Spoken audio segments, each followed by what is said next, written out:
So an unforgettable moment on the campaign trail for one voter who got a big hug from Trump at an Atlanta Chick-fil-A while he met with supporters. Watch.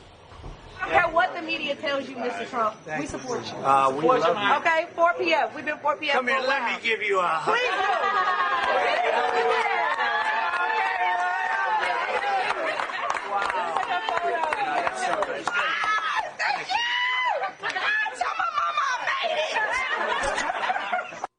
Look at the joy. Here to tell us about it is that young woman herself, Michaela Montgomery. She's also the founder of a grassroots political group to conserve the culture.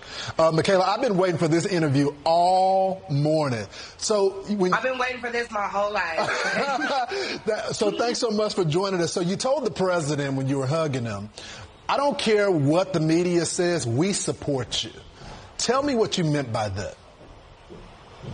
I am so glad that is the first question you asked me. Mm-hmm. So, of course, in the excitement of everything, I wasn't able to really relay my message, but the general consensus or social media would have you thinking that if President Trump were to show up to the HBCU campuses or walk around the AUC community, that like some angry mob would form or a riot would ensue and that he would not be welcome.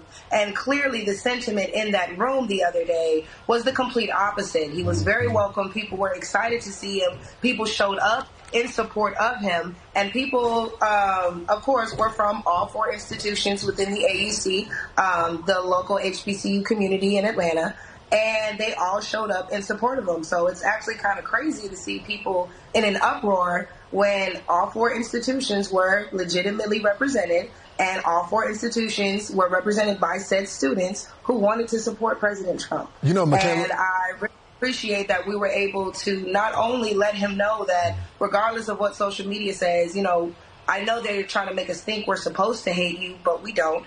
And additionally, it was a learning experience for my students because they were able to see and experience firsthand how the media can warp the perception of an opinion or a person. Because, like I said, to think that these students who attend these illustrious institutions aren't smart enough to make their own decisions, so much so that they would only show support for Trump because he bought chicken sandwiches and milkshakes. It's offensive. That in itself is the most disturbing part of it all, especially when you think about the fact that it was mainly urban media outlets that were doing everything in their power to turn other black people against these young black kids who simply were not shy to explore other options. It's so incredible, and I think you hit it on the head. By the way, the former president, gave a lot of funding to HBCUs. One of the highlights of my childhood was my HBCU tour to figure out what college I wanted to go to. But tell me about the former president and his policies. What is it about him that is gravitating these young people toward the president? And a lot of people, traditionally, Republicans don't do well in black America. But a lot of young black Americans like the former president. What is it about him?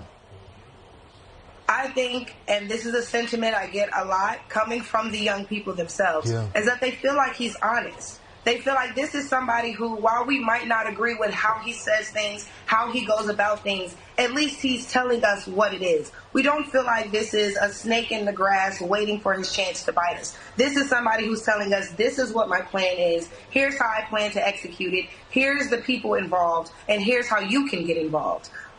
So they just feel like he's more relatable. And I don't say that to say that, like, you know, they all relate to him. But again, he gives you that relatable feeling to where it's like, hey, I'm just like you. You know me. This is what you said you wanted. Here's what I'm going to try to do about it. They really feel like this is somebody who's talking to them and not just saying what they want to hear. Such a good point. Michaela, what has Biden done for our community? What has he done for black America? Well, he locked up a lot of people that look like me, and they're still sitting in jail waiting for, you know, justice, an appeal of some sort.